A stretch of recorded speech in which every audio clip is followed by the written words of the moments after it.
우리 이거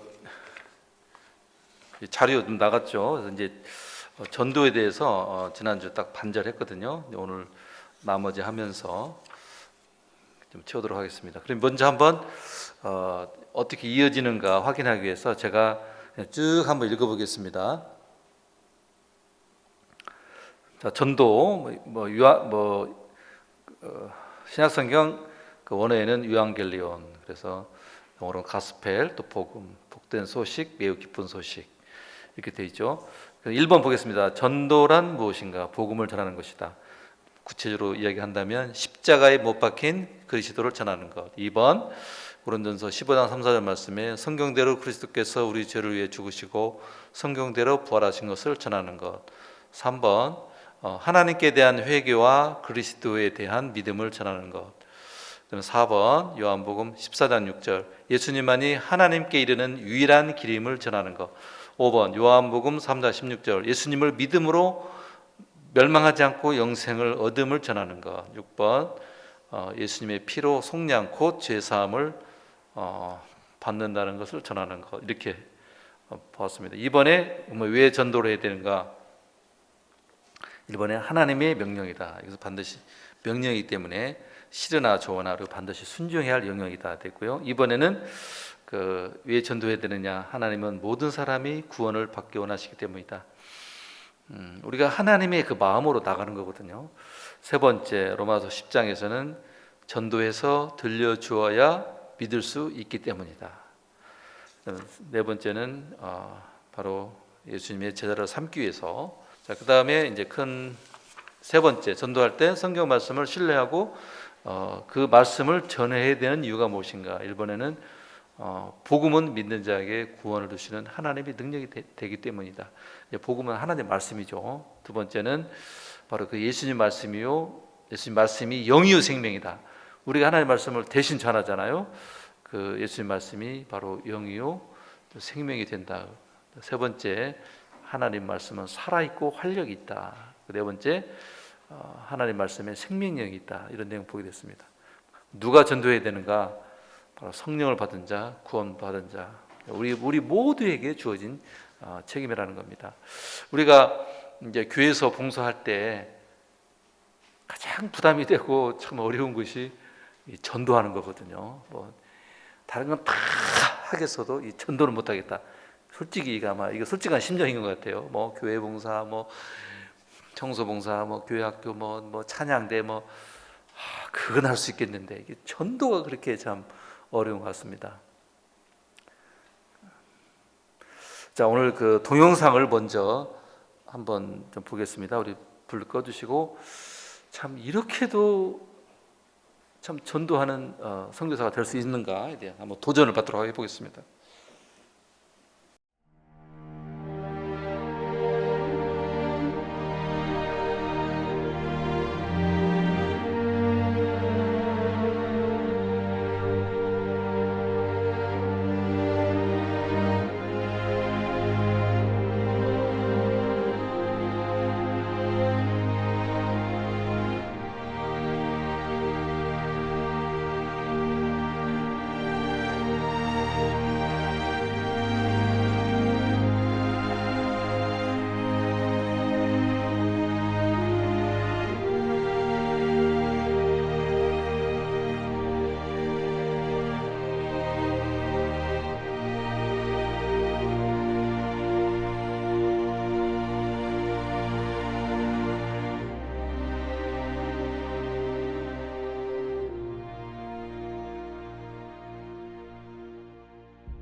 참 극적이지 않습니까?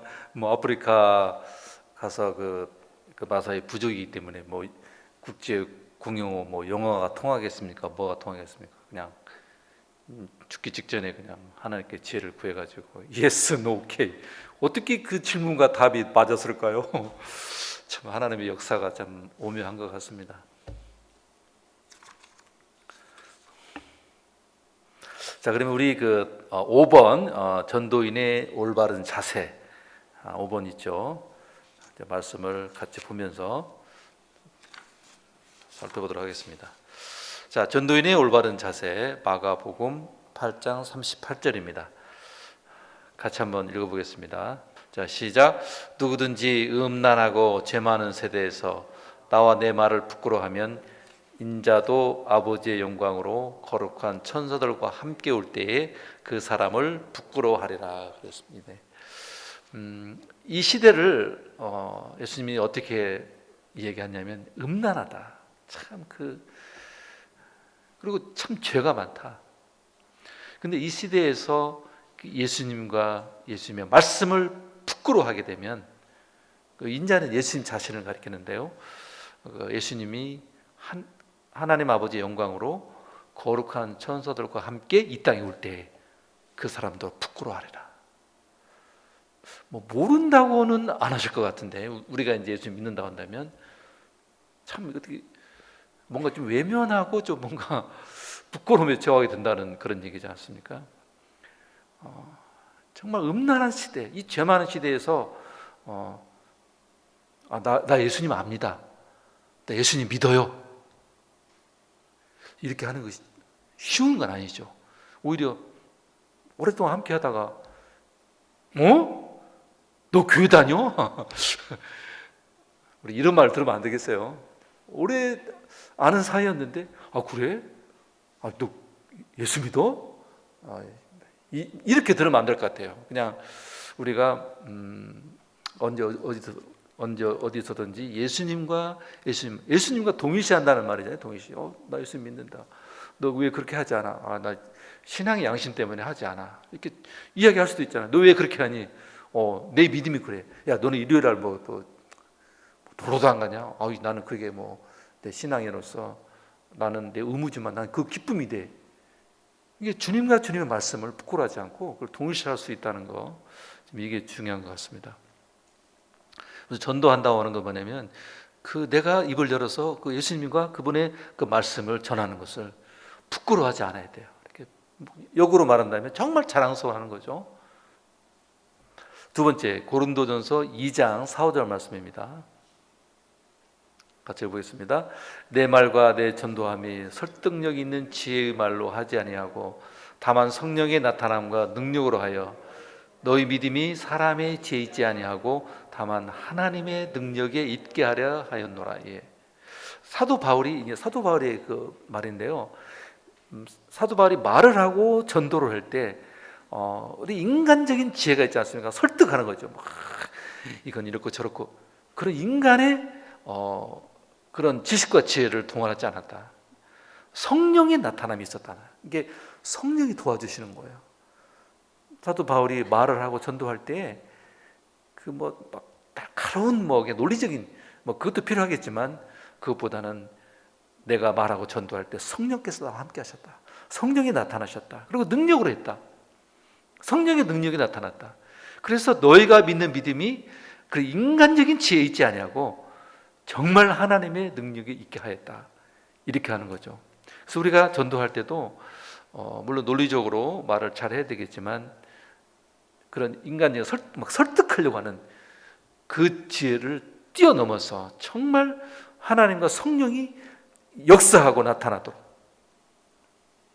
그것이 올바른 전도인의 자세라는 거죠. 그래서 우리도 전도할 때도 정말 성령께서 함께 하셔서 그런 전도에 함께 하시고 그런 능력이 나타날 수 있도록, 그래서 그들이 내 설득의 인간적인 지혜의 말에 설득당해가지고 그냥 할 수 없이 믿는 그런 게 아니라 정말 믿을 수밖에 없는 그 하나님의 능력이 나타날 수 있도록 해야 될 것 같습니다.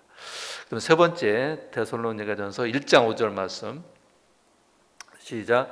이는 우리 복음이 너희에게 말로만 이른 것이 아니라 또한 능력과 성령과 큰 확신으로 된 것임이라.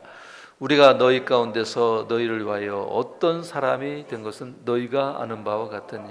예, 그 십자가 복음을 그들에게 전달해 줬는데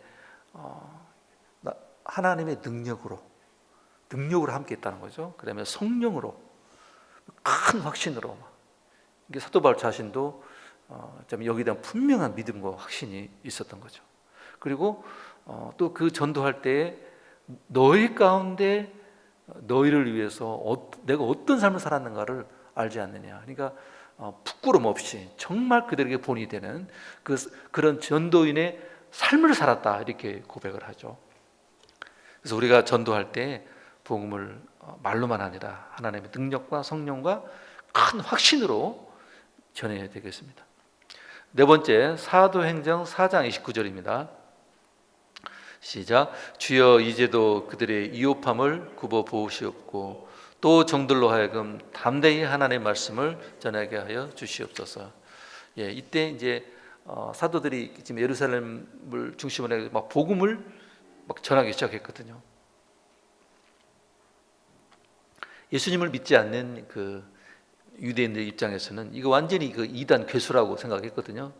그래서 막 잡아들이고 때로는 막 위협하고 심지어는 죽게 하게까지 했는데 기도했단 말이죠. 그들의 막 그 협박, 위협, 하나님 이 상황을 지금 굽어 보십시오. 이 상황을 하나님 좀 봐주십시오. 그리고 종들로 하여금 담대히 하나님의 말씀을 전하도록 기도했다는 것이죠. 이 당시에는 아시겠지만 뭐 자유로운 전도가 아니잖아요. 그냥 그 유대 사회에서는 완전히 그냥 그 예수님은 이단자고 뭐 이단 괴수로 여겼단 말이죠. 그 막 그들을 위협하고 잡아들이고 막 죽이려고 하는 그 살기등등한, 우리가 사람이 기가 죽으면 어떻습니까? 이게 참 움직이기 어렵잖아요. 아마 그 사도들과 제자들도 아마 그랬을 것 같아요. 뭐 인간인지라 뭐 항상 뭐 이렇게 뭐 성령 뭐 이렇게 막 당당하게 할 수는 없던 거죠. 그래서 이런 정말 위협함, 막 협박하고 막 죽이려고 하는 그런 상황들을 하나님 봐주십시오. 그리고 담대하게 하나님 말씀을 전하도록 열심히 기도했다는, 뭐 다른 건 다 하겠는데 이게 전도가 참 어렵습니다. 여러분 그 상황이 있다 한다면 저는 기도하면 좋을 것 같아요. 하나님 뭐 나 참 뭐 말주변도 없고 뭐 이렇게 뭘도 잘 모르고 근데 전도는 해야겠다고 지금 계속 압박을 받는데 하나님 어떻게 될까요? 하나님 나도 정말 하나님의 말씀을 담대히 전할 수 있도록 해주십시오. 우리 열심히 좀 기도해야 되겠습니다. 다섯 번째, 사도행전 4장 30절 31절. 이것도 이제 기도 내용이죠. 자, 시작.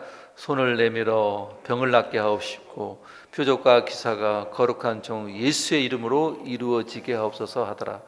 비일기를 다음에 모든 곳이 진동하더니 무리가 다 성령이 충만하여 담대히 하나님의 말씀을 전하니라. 그 성령의 역사는 이제 뭡니까? 이게 그 용기와 힘을 주잖아요. 그리고 이제 외부로 나타나는 이제 뭐 이적과 기적이 있단 말이죠. 우리들도 이렇게 있으면 어떨까요? 막 이렇게 막 전도할 때 뭐 어디가 아파 막 그러면 막 기도해가지고 이렇게 딱 이렇게 낫게 해주고 그러면 이제 믿음이 생길 수도 있겠죠. 보통 이제 뭐 유튜브 뭐 CBS나 CTS 아까 우리 그 선교사님도 그런데 막 그 극한의 상황, 막 죽음의 상황, 인간의 힘으로 어쩔 수 없는 그런 상황들을 그 예수 이름으로 이렇게 극복해냈을 때 그 막 믿음이 생기잖아요. 특히 이때는 이렇게 예수님의 복음이 이렇게 좀 오늘날은 뭐 너무 쉽잖아요. 뭐 그냥 예수 하나님 뭐 이름을 안 들어본 사람 어디가 있습니까? 뭐 동네에 다 교회가 있고 또 뭐 친구 가족 중에 뭐 친척 중에 예수님 안 믿는 사람이 없어요. 본인은 안 믿어도 얼마나 많은 이야기를 듣고 살아갑니까? 근데 이따만 해도 이게 뭔가 하나님의 살아계신과 역사하심이 이게 나타나야 이게 믿게 되었단 말이에요. 시대 상황적으로. 그래서 하나님이 특별히 이렇게 복음을 전할 때, 말로 복음을 전할 때에 그 성령의 나타남이 있었단 말이에요. 그게 뭐냐면 이제 기적이죠. 막 병자가 나타나고, 그다음에 뭐 귀신 들린 자가 나가게 되고, 이게 뭔가 사람들은 나타남의 역사가 있어야 또 믿는 경우가 있거든요. 그래서 이제 시대적 상황 보게 되면 이때 정말 하나님이 살아계심을 나타낼 수 있도록 그런 간절한 기도가 있었죠. 손을 내밀어 손을 댈 때에 좀 병이 낫게 하시고, 표적과 기사가 예수 이름으로 선포될 때에 좀 나타나게 해달라고 기도를 했죠. 우리도 그렇게 하지 않습니까? 이렇게 예수 믿지 않는데 막 병원에 있고 막 고생하는 사람들 막 가서 기도해주고, 또 하나님이 좀 낫게 해달라고, 그런 어떤 예수 이름으로 나타나는 기적과 그 역사하심이 그들에게 믿음의 그러한 통로가 될 수 있다는 거죠. 그리고 성령이 충만해서 또 담대히 하나님의 말씀을 전하게 되었다, 이런 얘기죠. 그러니까 우리도 그대로 그냥 막 거룩한 부담이 있는데 막 잘 못한다 그러면 기도하면, 기도가 중요한 것 같아요. 하나님 성령 충만해서 담대히 입을 열어서 전할 수 있도록 해주십시오. 이렇게. 6번 마태복음 9장 37, 38절 같이 읽어보겠습니다. 이에 제자들에게 이르시되 추수할 것은 많되 일꾼은 적으니 그러므로 추수하는 주인에게 청하여 추수할 일꾼들을 보내주소서 하라 하시니라. 예. 지금 우리나라에 그 예수 믿는 숫자가 한 20%? 20에서 25% 그 사이에 있을 것 같아요. 근데 아직도 믿지 않는 사람들, 정말 영적으로 추수해서 거두어들여야 할 사람들이 아직도 많이 있거든요. 우리가 좀 착각하는 것 같아요. 뭐 교회도 많고 뭐 그러는데 뭐 안 믿는 사람이 있을까? 실제로 안 믿는 사람이 훨씬 더 많거든요. 정말 추수할 것은 지금 많단 말이죠. 근데 그들을 정말 추수해서 거둬들여서 주님께 인도할 그런 일꾼들이 아직은 부족하다, 그런 것이죠. 그래서 추수할 일꾼들을 이곳에 보내주시도록 열심히 기도해야 되겠습니다. 자, 7번 보겠습니다. 요한복음 5장 24, 25절. 자, 시작. 내가 진실로 진실로 너희에게 이르노니 내 말을 듣고 또 나 보내신 이를 믿는 자는 영생을 얻었고 심판에 이르지 아니하나니 사망에서 생명으로 옮겼느니라. 진실로 진실로 너희에게 이르노니 죽은 자들이 하나님의 아들의 음성을 들을 때가 오나니 곧 이때라. 듣는 자는 살아나. 예. 예수님 말씀을 듣고 나 보내신 하나님을 믿는 사람이 이제 구원을 받는다는 거죠. 근데 지금 이때 뭐냐면 하나님의 아들의 음성을 들을 때다. 하나님의 아들은 예수님이잖아요. 예수님 말씀. 물론 이제 그 당시는 직접, 참 그 당시 사람들은 참 복도 많아요. 시대를 잘 타나가는 것 같아. 그때는 정말 하나님의 아들 예수님의 음성을 직접 자기 귀로 들은 거예요. 그래서 그들은 하나님의 아들 예수님 말씀을 듣고 믿음으로 살아났다는 것은 생명과 영생을 얻게 되는 놀라운 역사를 얻게 된 거죠. 오늘날에는 어떻습니까? 우리가 바로 하나님의 말씀을 대신 전하는 대언자 역할을 하는 겁니다. 그 예수님의 복음의 말씀을 우리가 전해주는 겁니다. 그러면 그 듣는 자가 살아나게 되는 겁니다. 나의 어떤 설득력 있는 지혜, 이것도 논리적도 필요하겠지만 정말 전도할 때에 좀 부담을 내렸으면 좋겠어요. 생명의 말씀을 들려줌으로 우리는 들려주는 거예요. 제가 어떤 목사님한테 들었는데 어떤 성도가 이제 이렇게 이 병이 걸려가지고 이게 좀 일찍 돌아가시게 되는 거예요, 상황이. 그래서 그래도 이제 목사님이니까 그래서 마지막 이분이 진짜 믿는가 안 믿는가, 그래서 정말 믿음을 잘 준비시켜서 이렇게 천국으로 보내야 되지 않겠습니까? 교회 도로 다니고 믿는 줄 알았는데 구체적으로 이렇게 체크를 해본 거예요. 하나님과 예수님에 대해서, 또 믿음에 대해서, 구원에 대해서 얘기하니까 안 믿는 거예요. 안 믿어. 상당히 목사님이 충격받았겠죠. 그래서 다시 생명의 복음, 예수님의 복음을 이렇게 쫙 전했는데 끝까지 안 믿었다는 거예요. 안 믿고 돌아가셨다고 하더라고요. 그러니까 우리가 어떻게 인간적인 그러고 안 되는 것 같아요. 우리가 한 영혼을 내가 노력으로 구원받게 할 수 있을까요? 그건 불가능하거든요. 이런 믿음이 생명의 말씀을 들려줌으로 생명의 말씀을 들려주는 거예요. 어떤 분이 그러대요. 어떤 목사님이 몇 가지 기적이 있는데 저 사람이 예수님을 안 믿는 건 자기는 안 믿는 것이 참 기적이라 생각하고, 내가 예수를 믿는 것도 나는 자기는 기적이라 생각한다고. 나 같은 사람이 어떻게 믿게 되었을까? 참 기적이라 이렇게 표현을 했습니다. 우리 전도인은 뭐냐면 생명의 말씀을 들려줌으로, 하나님의 아들의 음성을 들을 때가 오나니 이때라 듣는 자는 살아나리라. 그 예수의 말씀은 생명의 말씀이기 때문에 성령 말씀을 이렇게 들려주는 거예요. 그리고 이제 하나님께서 그의 마음에 역사하셔서, 내가 믿는 것 같지만 또 믿으면 또 선물이라고 했거든요. 그래서 하나님 역사하시도록 그렇게 안내면 될 것 같습니다. 8번 에스겔 2장 4, 5절 말씀. 자, 시작. 이 자손은 얼굴이 뻔뻔하고 마음이 굳은 자니라. 내가 너를 그들에게 보내노니 너는 그들에게 이르기를 주 여호와의 말씀이 이러하시다 하라. 그들은 패역한 족속이라. 그들이 듣든지 아니 듣든지 그들 가운데 선지자가 있음을 알지니라. 예. 하나님이 에스겔 선지자에게, 하나님 이스라엘 백성들에게 이렇게 보낸 겁니다. 근데 막 마음밭이 참 좋고 막 잘 들을 준비가 아니라고 그랬어요. 얼굴이 뻔뻔하다는 거 뭐예요? 하나님의 말씀을 잘 듣지 않는 거죠. 마음이 막 딱딱하게 굳어 있는 사람. 그런데 그런 사람에게 보낼 때 하나님이 그랬어요. 염려하지 말라. 그냥 선포하라.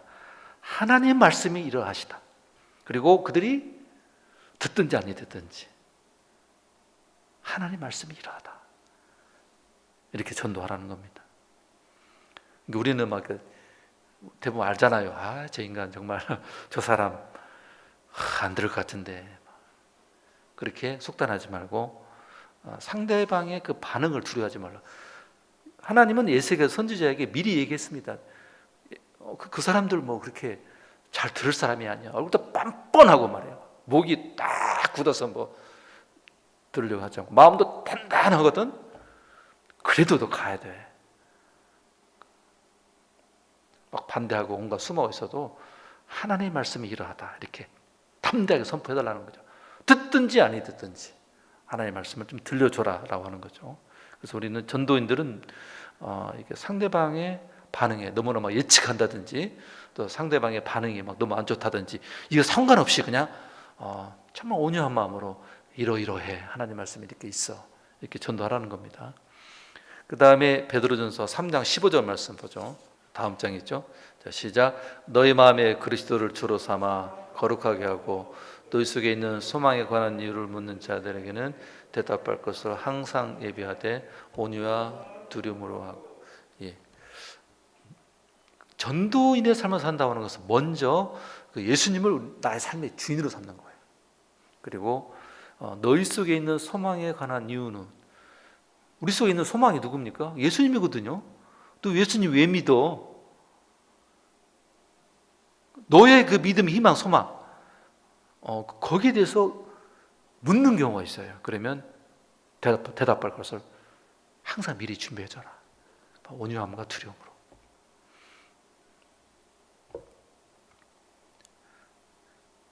내가 예수님을 믿는 이유와 그 소망 있잖아요. 그걸 전해주고 또 이제 전도하다 보면 막 의문이 많잖아요. 의문이. 왜 그러지? 왜 그러지? 전도하다 보면 일반적으로 묻는 질문이 한 10가지 정도 되는 거예요. 10가지 정도. 다 들어있어요, 여기에. 그런 거에 대해서 좀 미리 준비하면 좋겠다. 저도 이제 젊어서 전도 훈련 받을 때 사람들이 많이 하는 질문이 뭔가. 그러면 그 질문에 대해서 성경은 뭐라고 가고 있는가. 그런 걸 준비해가지고 어떤 질문이든지 잘 대답할 수 있도록 준비해 주라는 거죠. 10번 봅시다. 예레미야 20장 9절 말씀. 시작. 내가 다시는 여호와를 선포하지 아니하며 그의 이름을 말하지 아니하리라 하면 나의 마음이 불붙는 것 같아서 골수에 사무치니 답답하여 견딜 수 없나이다. 이게 지금 예레미야거든요. 예레미야 선지, 여러분 이제 그 당시 그 남유다가 이제 막 바벨론에 의해서 멸망하기 직전이지 않습니까? 얼마나 하나님 말씀을 전하면서 경고했습니까? 하나님께 돌아오라 아니면 망한다. 그래도 막 듣지 않는 거야. 그러니까 내가 다시는 내가 하나님 이름으로 내가 이야기 안 할 거야. 그냥 예레미야 선지자는 하나님 말씀을 이루하시다 전했거든요. 하나님께 돌아오라. 뭐 그냥 마음이 굳은 사람들이 반응이 없으니까 나 다시는 하나님 이름으로 선포하지 않을 거야. 그리고 가만히 있으니까 막 속이 불난다고요. 막 마음이 막 불나는 거예요. 골수니 막 뼛속까지 쑤실 만큼 막 답답한 거예요. 견딜 수가 없는 거예요. 하나님 말씀 전하는 것도 뭐 반응이 있어야 재미있게 이렇게 되잖아요. 계속 거부하고 반대하니까 나 다시는 하나님 말씀 전하지 않을 거야. 그러니까 글쎄 모르겠어요. 몸은 편할지 모르겠는데 마음이 속불나 나오잖아요. 견딜 수 없는 하나님 말씀을 전해야 되는데. 그 다음에 이제 로마서 9장 1, 2절 밑에 읽어보죠. 자, 시작. 내가 그리스도 안에서 참말을 하고 거짓말을 아니하노라. 나에게 큰 근심이 있는 것과 마음이 그치지 않는 고통이 있는 것을 내 양심이 성령 안에서 나와 더불어 증언하노니 나의 형제 곧 골육의 친척을 위하여 내 자신이 저주를 받아 그리스도에서 끊어질지라도 원하는 바. 그 자기 형제 골육이 있지. 유대인들이잖아요. 유대인들은 자기는 유대인으로서 하나님의 아들 예수님이 메시아 구세주를 믿었지만 또 많은 다른 유대인들은 우리가 기다렸던 성경에 예언했던 메시아는 예수가 아니라고 했단 말이에요. 그러니까 그 자기 동족 같은 민족이 예수님을 믿지 않는 것에 대해서 그렇게 마음에 고통이 된 거예요. 마음에 고통. 그래서 차라리 내가 저주받아서 그냥 지옥 갈 망정, 이런 얘기죠. 내 한 몸 희생해서 내 영혼은 지옥 갈 망정, 내 형제, 내 친척이 예수님 믿었으면 좋겠다, 이런 마음이죠. 물론 하나님 내가 지옥 갈 테니 내 목숨 담보로 해서 다른 사람 살려주시오, 그런 뜻은 아니죠. 마음이 그렇다는 거예요. 차라리 내가 그냥 저주받아 그냥 지옥 갈 망정, 내 형제, 내 골육, 친척들이, 그 유대인들이 정말 구원받았으면 좋겠다, 하나님 믿었으면 좋겠다라고 하는 그 간절한 애타는 마음 아니겠습니까? 정말 참 그들에게 말씀을 전하지 않고는 견딜 수 없는 마음, 그리고 그들이 참 구원받기로 하는 간절한 마음, 이게 이제 올바른 전도인의 자세가 되겠습니다. 자, 6번째 보겠습니다. 6번 전도의 본. 예수님은 어떻게 하셨는가? 자, 마태복음 9장 35, 36절 한번 같이 읽어볼까요? 예수께서 모든 도시와 마을에 두루 다니사 그들의 회당에서 가르치시며 천국 복음을 전파하시며 모든 병과 모든 약한 것을 고치시니라. 무리를 보시고 불쌍히 여기시니 이는 그들이 목자 없는 양과 같이 모전을 기진하며. 그 예수님이 한 곳에 머무르지 않고 계속 그 도시 마을을 계속 다니면서 천국 복음을 전파하셨던 거죠. 그리고 사람들을 볼 때 정말 그게 불쌍히 여긴 거죠. 목자 없는 양 얼마나 흩어지며 방황하겠습니까? 그들의 그 삶을 참 불쌍히 여기서 그들을 부지런히 전도하셨고요. 그 다음에 마가복음 1장 38, 39절. 자, 시작. 이르시되 우리가 다른 가까운 마을로 가자. 거기서도 전도하리니 내가 이를 위하여 왔노라 하시고 이에 온 갈릴리 다니시며 그들의 회당에서 전도하시고 또 귀신을 내어 쫓으니라. 참 예수님이 이렇게 쉬지 않고 이렇게 전도 여행하시면서 전도하는 그 삶의 본을 보았습니다. 참 예수님이 우리 사람들을 사랑하셨고 곳곳에 부지런히 돌아다니면서 열심히 전도하신 모습이고요. 그 다음에 두 번째 사도들입니다. 사도행전 5장 41, 42절. 자, 시작. 사도들은 그 이름을 위하여 능력받는 일에 합당한 자로 여기심을 기뻐하면서 공의 앞을 떠나니라. 그들이 날마다 성전에 있든지 집에 있든지 예수는 그리스도라 가르치기와 전도하기를 쉬지 아니라. 참 사도, 바로 예수님의 제자들은 그 복음을 위해서 예수님을 전파했잖아요. 그리고 엄청 모욕도 당하고 협박도 당하고 고난 당했는데 그거야 합당한, 그거야 당연한 거지 이렇게 여기면서 오히려 또 기뻐했다. 그리고 날마다 어디 있든지 예수님이 그리스도라는 것은 그 메시아, 곧 세상을 구원할 구원자였잖아요. 바로 그 예수가 우리가 기다렸던 구약에서 이야기했던 오리라고 했던 메시아 그리스도 구원자가 바로 그 예수님이시다. 사도 바울 보겠습니다. 자, 사도행전 20장 21절 24절 보겠습니다. 시작. 유익한 것은 무엇이든지 공중의 앞에서나 각 집에서나 꺼리낌 없이 여러분에게 전하여 가르치고 유대인과 헬라인에게 하나님께 대한 회개와 우리 주 예수 그리스도에 대한 믿음을 증언하는 것이라. 나의 달려갈 길과 주 예수께 받은 사명 곧 하나님의 은혜의 복음을 증언하는 일을 마치려 하면은 나의 생명조차 귀한 것으로 여기지 아니하노라. 예. 그 이제 바울의 삶인데요. 정말 공중 앞에서나 집에서나 거리낌 없이 열심히 지금 전도하고 있죠. 그리고 내가 달려갈 길은 뭐냐? 내가 예수께 받은 사명은 뭐냐? 곧 그것은 하나님의 은혜의 복음을 전하는 건데 내가 이걸 위해서 내 목숨을 아끼지 아니한다. 참 전도하는 그 사명에 자기 생명과 목숨을 바치는 그 헌신된 삶을 엿볼 수가 있습니다. 자, 그러면 이제 7번에 이제 전도지 활용법인데 요즘은 전도지가 아주 잘 나왔습니다. 이제 저는 선교단체에서 훈련 받았을 때 암송을 많이 했거든요. 그래서 전도를 할 때 어떤 성경 구절을 사용을 하고 어떤 순서에 의해서 할 것인가 아주 체계적으로 배웠거든요. 그래서 저희들은 이렇게 보통 암송을 많이 했기 때문에 성경책 하나 하고 그냥 노트 딱 가지고 갑니다. 그래서 성경을 하나하나 펴가면서 읽어가면서 이렇게 노트에 막 그려가면서 전도했는데 저는 오늘 여러분들에게 전도지 활용법을 알려드릴까 합니다. 그래서 CCC에서 나오는 그 대학생 선교회거든요. 그 국제적인 선교단체인데 사형리, 약간 이렇게 좀 노란색 있잖아요. 사형리. 사형리는 4가지 영적 원리다 이런 얘기거든요. 그다음에 여기 이제 초록색 내비게또 선교선 하나님의 선물인 영생 이 전도지 활용법을 잠깐 소개해드릴게요. 그러니까 이거 가지고 하면 됩니다. 전도 자, 우리가 이제 앞에 성경 말씀을 통해서 이제 마음은 뜨거워졌어. 막 기도, 정말 해야지. 근데 막상 어떻게 해야 되느냐?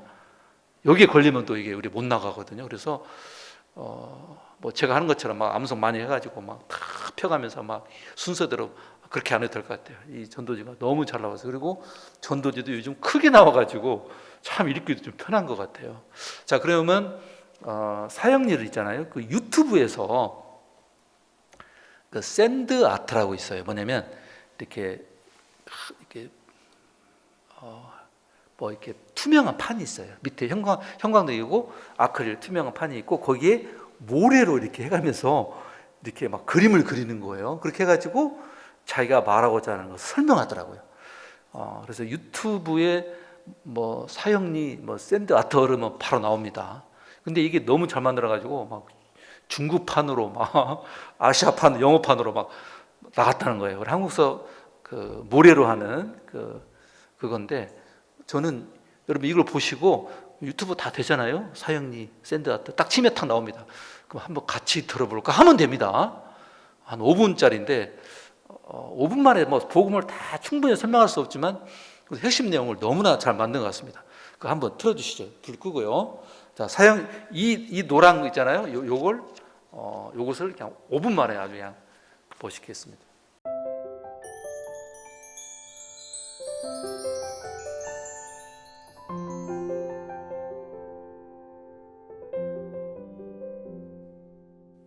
우리가 사는 세상에는 일정한 법칙이 있습니다. 해가 지면 달이 뜨고 밤하늘엔 별이 반짝입니다. 지구와 행성들은 일정한 주기로 자전과 공전을 계속합니다. 물은 위에서 아래로 흘러 시내가 되고 시내는 강물이 되어 바다로 향합니다. 추운 겨울이 지나면 반드시 봄이 오고 들판에는 꽃들이 만발합니다. 이렇게 자연의 신비로움은 경이롭기만 합니다. 이 놀라운 세상을 만드신 하나님과 사람 사이에도 영적인 법칙이 있습니다. 하나님은 당신을 사랑하시며 당신을 위한 놀라운 계획을 가지고 계십니다.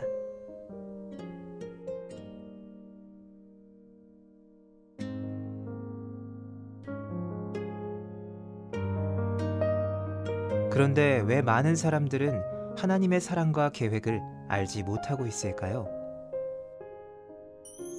사람은 죄에 빠져 하나님으로부터 떠나 있습니다. 그렇기 때문에 하나님의 사랑과 계획을 알 수가 없습니다.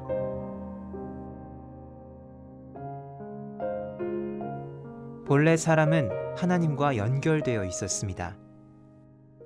그런데 사람이 자기 마음대로 살려고 했기 때문에 마침내 하나님과의 사귐은 끊어지고 말았습니다. 하나님에 대한 반항과 무관심, 이것이 성경에서 말하는 죄의 증거입니다. 죄는 우리와 하나님 사이에 넘을 수 없는 커다란 간격을 만들었습니다. 사람들은 끊임없이 선행, 종교적 수양, 철학적 신념 등 자기 힘으로 하나님에게 도달하려고 노력합니다. 그러나 이 간격을 이어주는 유일한 길은 바로 예수 그리스도입니다.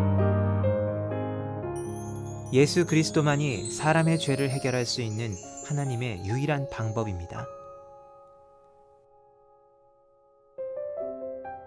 하나님은 그의 아들이신 예수 그리스도를 이 세상에 보내어 우리를 대신하여 십자가에 죽게 하심으로 우리 죄의 대가를 대신 치러주셨습니다. 그리고 예수님은 성경의 약속대로 다시 살아나셨습니다. 이것이 하나님이 우리를 얼마나 사랑하는지에 대한 증거입니다.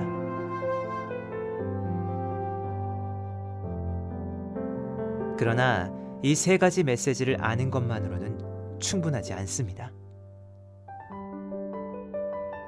우리는 개인적으로 예수님을 나의 구원자, 나의 하나님으로 맞아들여야 합니다. 그러면 당신은 하나님의 사랑과 계획을 경험할 수 있습니다. 우리는 각자의 초청으로 예수님을 맞아들일 수 있습니다. 예수님은 우리의 마음문 밖에서 문을 두드리고 계십니다. 그 음성을 듣고 문을 열면 예수님과의 교제를 시작할 수 있습니다. 다음 두 그림은 두 종류의 사람을 나타내고 있습니다. 내가 나의 주인인 사람은 내 생활의 중심에 나 자신이 앉아 있으며 예수님은 내 생활의 밖에 계십니다. 모든 일을 나 자신이 결정하므로 자주 좌절과 혼란에 빠집니다. 예수 그리스도가 나의 주인인 사람은 그리스도가 내 생활의 중심에 앉아 계시며 나는 내 생활의 중심에서 내려와 모든 것을 그리스도께 맡겼습니다. 모든 일을 그리스도께서 결정하심으로 하나님의 계획과 일치된 생활을 하게 됩니다. 어느 그림이 당신의 삶을 나타내고 있습니까? 또 당신은 어느 그림에 속하게 되기를 원하십니까? 당신은 바로 지금 이 자리에서 기도로 예수님을 맞아들일 수 있습니다. 기도는 하나님과 이야기하는 것입니다. 예수님께서 당신 생활의 중심에 들어오시도록 간절한 마음으로 기도하십시오. 하나님은 우리의 마음을 알고 계십니다. 그래서 입으로 하는 말보다는 마음의 태도를 보고 싶어 하십니다. 이렇게 기도해 보십시오. 예수님, 저는 주님을 믿고 싶습니다.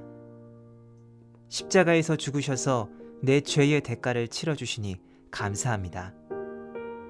저는 지금 제 마음의 문을 열고 예수님을 나의 구원자, 나의 하나님으로 맞아들입니다.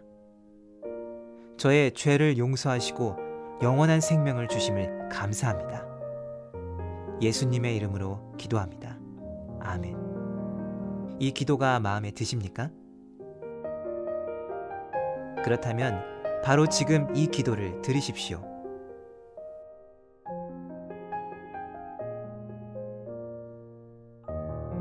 당신이 진심으로 이 기도를 드렸다면 예수님은 당신 안에 계시며 당신의 삶은 새로워졌습니다. 당신의 죄는 용서받았고 영원한 생명을 얻었으며 하나님의 자녀가 되었습니다. 하나님과의 교제 가운데 성장하려면 교회에 출석하는 것이 중요합니다. 모닥불에 여러 개의 나무 토막을 넣으면 불이 잘 타지만 하나씩 따로 떼어 놓으면 불은 곧 꺼지고 맙니다. 당신과 다른 그리스도인과의 관계도 이와 마찬가지입니다. 하나님의 말씀을 올바로 전하는 가까운 교회에 나가서 목사님의 지도를 받으십시오. 다른 그리스도인과 함께 교회 생활을 하면 예수 그리스도를 더 잘 배우고 하나님이 바라시는 풍성한 삶을 살 수 있습니다.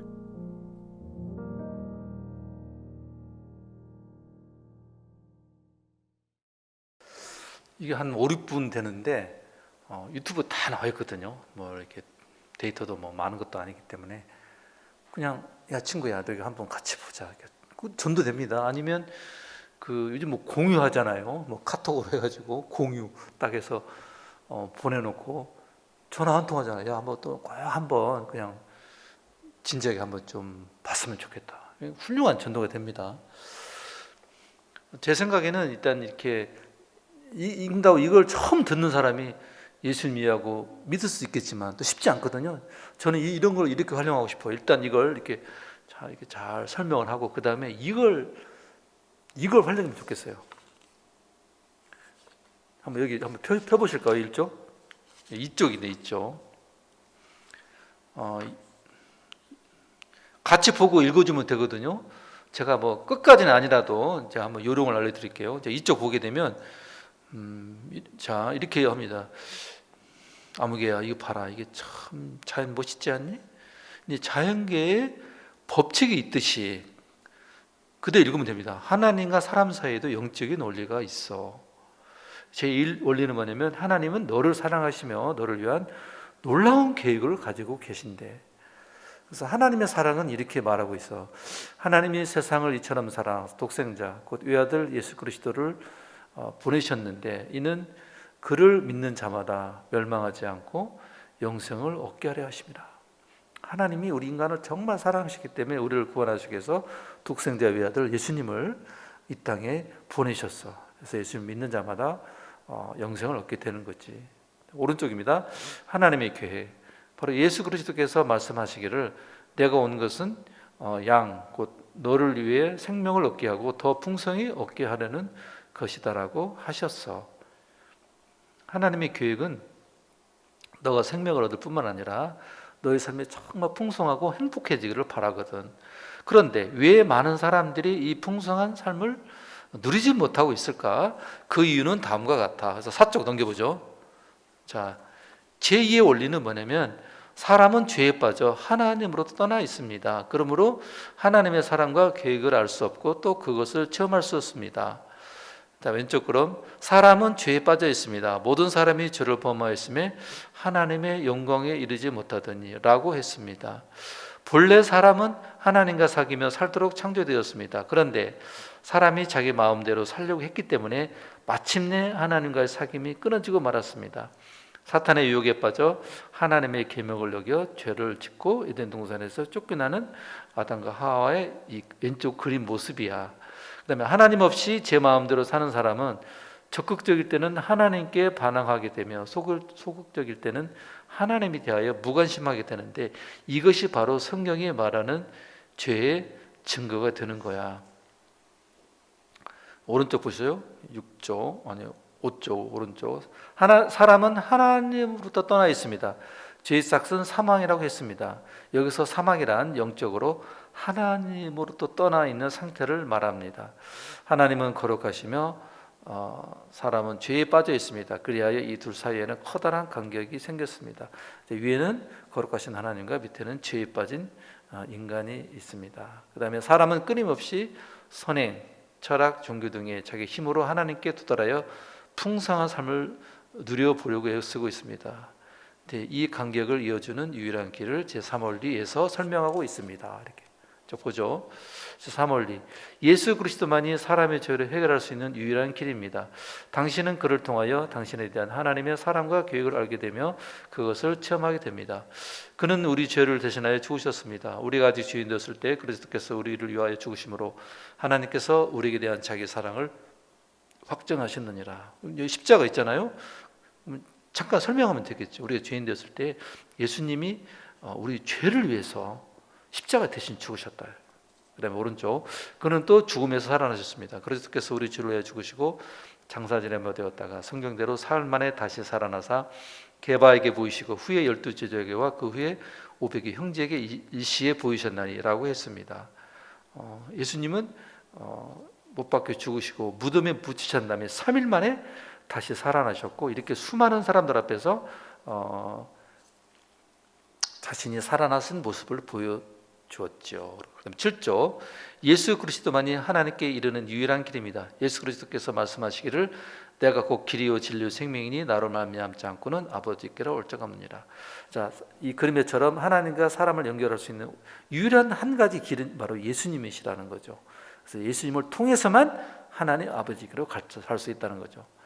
하나님은 그의 아들이신 예수 그리스도를 이 세상에 보내 우리를 대신하여 십자가에 죽게 하심으로 우리 죄값을 담당하게 하시고 하나님과 우리 사이에 다리를 놓으셨습니다. 그러나 이 상의 세 가지 원리를 아는 것만으로는 충분하지 않습니다. 자, 8쪽 넘겨보죠. 제4원리, 우리는 개인적으로 예수 그리스도를 나의 구주, 나의 하나님으로 영접해야 합니다. 그러면 우리는 각 사람에 대한 하나님의 사랑과 계획을 알게 되면 또 그것을 체험하게 됩니다. 자, 우리는 예수 그리스도를 영접해야 합니다. 영접하는 자, 곧 그 이름을 믿는 자들에게는 하나님의 자녀가 되는 권세를 주셨으니. 자, 이런 성경 구절 나오면 잠깐 설명하면 돼요. 영접한다고 하는 것은 예수님을 마음에 받아들이는 거지. 이게 예수님을 마음에 믿는다는 것은 예수님을 마음으로 받아들이는 거야.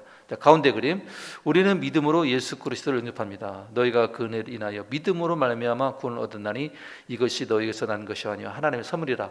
행위에서 난 것이 아니니 이는 누구든지 자랑치 못하게 함이니라. 예수님을 믿음으로 된다. 그 다음에 이제 오른쪽 그림이죠. 우리는 각자의 초청으로 예수 그리스도를 영접합니다. 예수 그리스도께서 말씀하시 볼지어다 내가 문 밖에 서서 드리르니. 문은 마음의 문이죠. 누구든지 예수의 말씀을 듣고 문을 열면 내가 그에게로 들어가 그로 도 먹고 그는 나로 도 먹으리라. 자, 예수님을 마음에 믿으면 되는데, 곧 예수님을 마음에 영접하면 되는데, 우리에게는 마음의 문이 있는데 예수님이 지금 마음의 문을 녹화하고 있다. 들어가기를 원하시기 때문에. 그래서 우리가 마음을 열기만 한다면 예수님이 우리 마음에 들어오신다, 이런 얘기죠.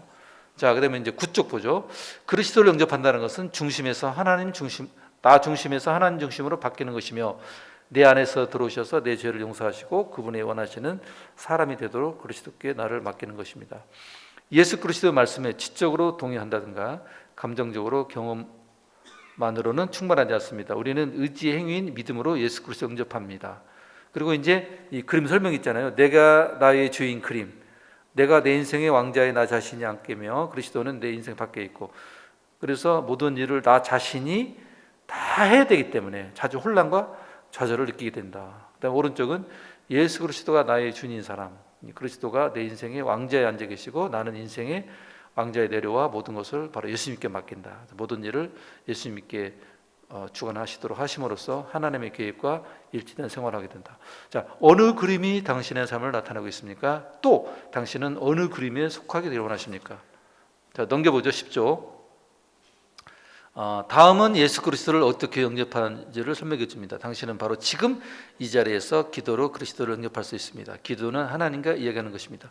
그리스도께서 당신의 중심에 들어오시도록 간절한 마음으로 기도하십시오. 하나님은 우리의 중심을 알고 계십니다. 그래서 입으로 하는 말보다는 중심의 태도를 보고 싶어 하십니다.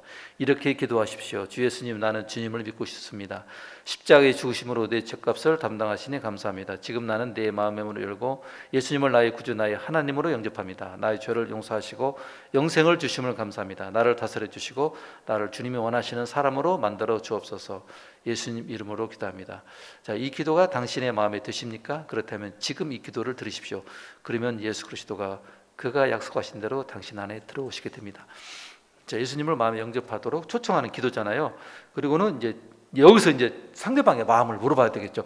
어떻게 기도 내용 어떻습니까? 정말 이런 기도를 하게 되면 예수님을 당신의 마음에 모실 수 있습니다. 혹시 이런 기도를 뭐 한 적 있습니까? 아니면 혹시 하기를 원하십니까? 그러면 예스 노 하잖아요. 하기 원합니다. 그러면 이 기도문을 그대로 읽어 주십시오. 읽으시면서 기도해 주십시오.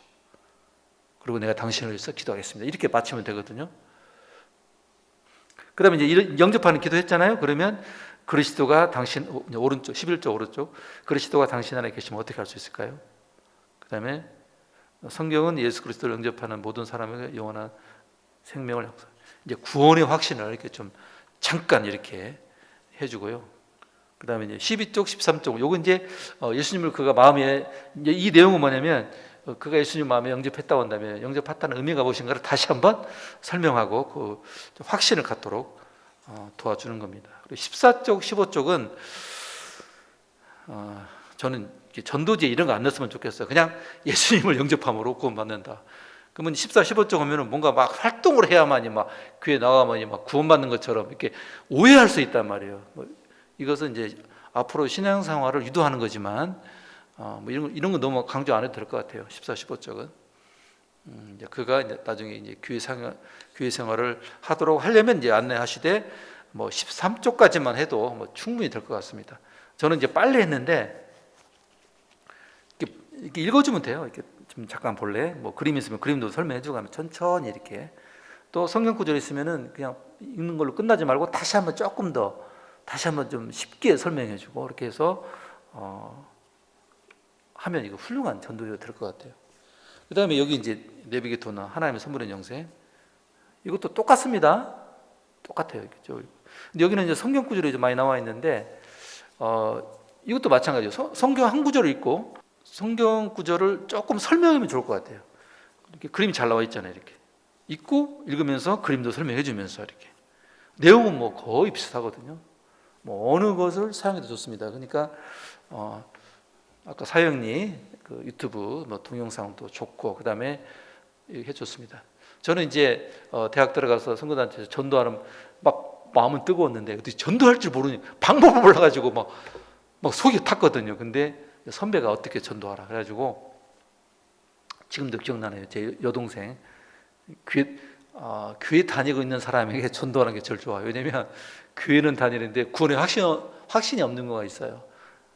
제 질문했죠. 여동생, 야, 너 지금 예수님이 너 지금 당장 죽으면 뭐 죽는다는 말해서 미안한데 하여튼 언젠가 죽게 되겠지. 너 그러면 천국 갈 확신 있냐? 그러면 뭐 없다고 대부분 많이 합니다. 그러면 확신은 어떻게 가질 것인가 내가 한번 알려줄게 하고 그냥 동생이 편하잖아요. 교회도 다니고 있고 그래서 이걸 이렇게 하나하나씩 이렇게 설명해주고 그 다음에 예수님을 마음에 영접해야 되는데 또 이런 기도를 해본 적이 있니? 그랬더니 해본 적이 없대.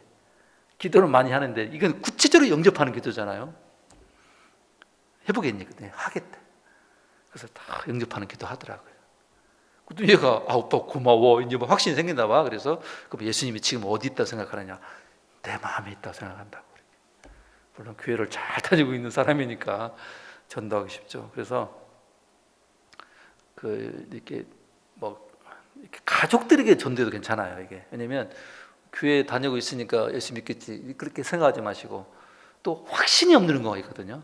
그러니까 한번 실험 삼아서 이렇게 만만한 교회 다니는 가족들 좋습니다. 이렇게 한번 물어보고 너는 정말 믿니? 몇 가지 있잖아요. 조금 좀 날카로운 질문이지만 야 예수님이 언젠가는 이렇게 재림하시지 않니? 안 돼. 뭐 그때 너 예수님과 함께 천국 가겠니? 그런 질문이라든지 아니면 너 지금 당장이 죽어도 천국 가겠냐? 너의 모든 죄가 용서받았니? 뭐 이런 거.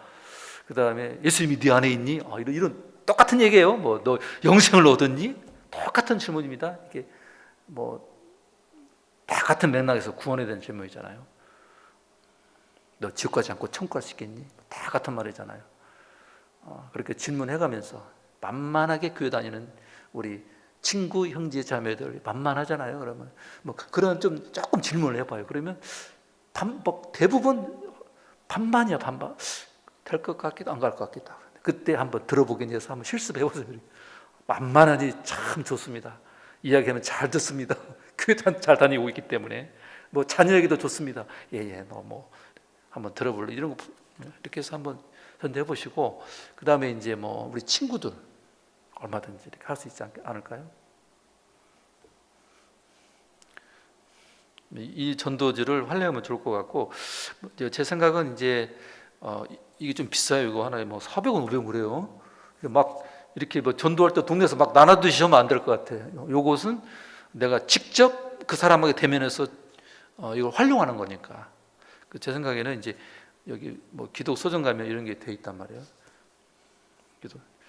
이건 제 작은 건데 아까 여러분 봤던 게 큰 거잖아요. 요즘 글씨가 커야 좋으니까 이것도 요즘 크게 이건 작은 것도 있는데 큰 게 나왔단 말이에요. 그래서 기독 서점에서 구해도 됐고, 아니면 교회에서 일부를 이렇게 이렇게 비치해 놓고, 근데 이건 가격이 제법 나가기 때문에 막 뿌리면 안 됩니다. 만약 교회에서 비치해 준다고 한다면 정말 내가 오늘 내가 누구에게 전도해야 되겠다 해가지고 직접 대면해가지고 이렇게 읽어주는 거죠. 읽어주고 설명해주고, 그래서 마지막 이제 그 초청하는 게, 너 정말 예수님 이런 기도를 하기 원하느냐. 참 이 장면이 중요하거든요. 그 목사님 지난주 설교 이제 들으면서 그 세례식 하시더만요. 그래서 목사님이 아주 복음을 선명하게 잘 전하시고 영접하는 기도를 하도록 하셨는데 아주 정말 감동 받았습니다. 그렇게 하시면 좋을 것 같습니다. 아니면 나는 좀 더 많이 필요하다 그러면 기독 서점 가면 많이 빛이 되어 있습니다. 자, 그리고 저는 지금 그 기전학교, 이제 기전 중학교가 121년 된 기독교 학교거든요. 뭐 선교사들이 이제 세운 학교인데, 거기 제가 이제 학교 교목으로 있잖아요. 그러면 이제 3월 2일이 되면 1학년들이 요즘 좀 한 300명 가량 좀 옵니다. 다 내 세신자 알아서 와. 우리 딱 앉아가지고 말씀하옵소서 듣겠나이다 막 그런 분위기 있지 않습니까? 저는 전도하기 너무 쉬워요. 목사로서 막 성경 얘기도 해주고, 그리고 아까 그 사역리 있잖아요. 그 동영상 그저 활용합니다. 활용하고, 그 다음에 이제 PPT 좋은 자료가 있어요. 똑같은 내용이에요. 뭐 전도는 그걸 통해서 애들의 전도하고, 그 다음에 영접하는 게 설명하고, 이런 기도를 하기 원하는 사람은 나와 함께 기도한다 해가지고 같이 이제 기도하는 거죠. 그리고 이제 그 안에 예수님을 믿는가 안 믿는가 내가 확인할 길을 놓고 성령께 맡기죠. 그렇게 전도하고 있고요. 제가 이제 그 기전여고 교목이 기전여고 강당에 교회를 세웠어요. 이제 거의 한 2년 됐는데 이름이 행복한 사람들의 교회라고 하는 거예요. 저는 지금 중고등부 예배를 인도하고 있어요. 지금 11시에. 그다음에 어른들은 11시에 강당에서 하고 있고, 저는 2층 성경실에 하고 있어요. 교실 한 칸 있는데 거기서 이제 중고등부 초등학교 애들 같이 이제 예배드리고 있고요. 근데 가끔 제가 내려가서 설교를 합니다. 이렇게 부교육자니까, 교육 목사니까. 그러면 어떤 설교하냐? 저 복음 설교합니다. 많이 아는 것 같죠? 복음 설교는요, 어떻게 하냐에 따라서도 은혜가 됩니다. 내용을 어디에 초점 맞출 것인가, 뭐 이런 주제는 뭐 돌아갈 집, 천국 아닙니까? 그걸 복음으로 이끌어낸다든지, 아니면 뭐 죽음에 대해서 뭐 이런 거 있잖아요. 삶의 의미와 목적, 다 복음 설교로 할 수 있는 거거든요. 그럼 저는 그냥 쉽게 합니다. 정말 이게 우리가 돌아갈 집이 있지 않느냐. 우리 성도들 은혜 받습니다. 그리고 제가 이제 부교육자이기 때문에, 교육 목사이기 때문에 저보고 1년에 설교를 4번 해달라는데 제가 이제 거절했는데 이제 2번 하려고 합니다. 왜냐하면 고난주간 있지 않습니까? 예수님이 이렇게 십자가 못 박혀 고난당하는 그 주간에 나는 전도 설교가 좋은 것 같아. 그리고 12월 이제 그 크리스마스를 준비해서 예수님이 오셨는가에 대한 그때 제가 한 2번 설교를 하려고 합니다. 그리고 이제 다 아는 것 같지만 또 의외로도 새로 오는 사람도 있거든요. 그들이 그때 복음 듣습니다. 저에게. 저는 그냥 쉽게 합니다. 같이 영접기도 다 같이 합니다. 그리고 어떤 교회는 이렇게 매월 말에 전도 설교한다고 공표하는 목사도 있어요. 그러면은 성도들이 그날 막 전도해. 그러면 한 번만 교회 와달라 하면 돼요. 그러면 목사님이 딱 그날 이제 전도 설교해도 되고요. 어떤 교회는 이렇게 하더라고요. 이제 한 2, 3개월 전에 이렇게 뭐라고 하냐면 주보에 냅니다. 8월 아니 뭐 이제 8월 달이면 말하면 뭐 9월 첫째 주일에는 제가 전도 설교합니다. 그때 복음을 듣게 하기를 원하는 사람이 있으면 그날 초청하십시오. 뭐 그냥 안 나오는데 나와봐 막 그런 게 아니고 정말 그날, 왜냐면 내가 뭐 이런 것도 있고 막 그러지만 전도하기가 좀 어려운 사람 있잖아요. 그러면 딱 한 번만 와줘. 막 그렇게. 그래서 어떤 교회는 그 주보를 보니까 1년에 뭐 한두 번 하는 것 같아요. 제가 그날 전도 설교합니다. 그때 성도 전도하고 싶은 사람이 있으면 초청하십시오. 그럼 그날 오시잖아요. 그러면 전도 설교합니다. 그럼 그때 내가 좀 전도하기 어려운 사람들 목사님을 통해서 예배를 통해서 예수님을 복음을 듣게 되고 또 한 2, 3개월 전부터 막 기도하니 얼마나 뜨겁게 역사하시겠습니까? 성령께서 역사하시도록 막 내 아는 지인들 예수 믿어야 되는데 막 가족 믿어야 되는데 막 한 번만 교회 와달라 한 번만 와달라 막 그날 목표로 해가지고 기도해가면서 막 집중하는 거예요. 그러면 초청해서 와요. 그러면 그때 목사님 복음 설교하면 되죠. 뭐 복음 설교는 얼마나 잘하냐 못하냐 그건 중요한 것 같지 않아요. 그냥 선명한 그 말씀이 전파되면 하나님이 또 이렇게 역사하신다고 믿고요. 저도 어느 교회라고 말씀 안 드리지만 가까운데 대형 교회 제가 전도사로 있었거든요. 막 뭐 초청장치 하잖아요. 막 선물도 막 이렇게 싸놓고 막 그날 막 진짜 1,000명 와요. 1,000명. 교회가 크다 보니까 새로 뭐 어떻게 온 사람이 1,000명 왔는데 근데 그 다음 주 가게 되면 그냥 옛날로 다 돌아가 어디 갔는지. 그리고 그 새신자 새로운 사람을 초청해서 이제 딱 예배 참석시켰잖아요. 그럼 우리도 설교를 듣잖아요. 너무너무 아쉬워요. 그냥 왜 이렇게 복음 설교가 이렇게 딴 얘기를 하시는지 모르겠어. 그냥 뭐 믿는 사람 들으라고 설교하시는 것 같아. 너무 마음이 아팠어요. 아니 그때 이렇게 막 초청해가지고 막 그런 거 있잖아요. 초청장치 해가지고 그러면 그 새로운 사람이 올 거 아니에요. 그리고 이제 그날 이제 복음의 메시지를 전할 것이다 이렇게 딱 선포하고 했으면 그 설교가 글로 가야 되잖아요. 그래 그때 웃을 때 그들이 복음 말씀 듣고 또 예수님을 믿게 되는데 좀 그런 것들이 좀 아쉽다고 생각이 듭니다. 우리 기도하고 마치겠습니다. 하나님 감사합니다. 정말 생명의 복음 말씀을 제가 알게 해주시고 깨닫게 하시고 그리고 믿게 해주시니 참으로 감사합니다. 하나님 은혜입니다. 저희가 받은 복음의 생명의 말씀을 우리만 간직하지 않고 정말 주변 사람들에게 담대히 복음을 전할 수 있도록 도와주십시오. 믿지 않는 영혼들을 위해서 정말 기도하게 해주시고 우리 마음에 담대함도 주시고 성령께서 역사해 주시고 성령 충만하여 정말 이 생명의 복음의 말씀을 전하면서 그들의 영혼들을 주님께 인도하는 그 일에 우리들이 쓰임받을 수 있도록 도와주시옵소서. 예수님 이름으로 기도합니다. 아멘.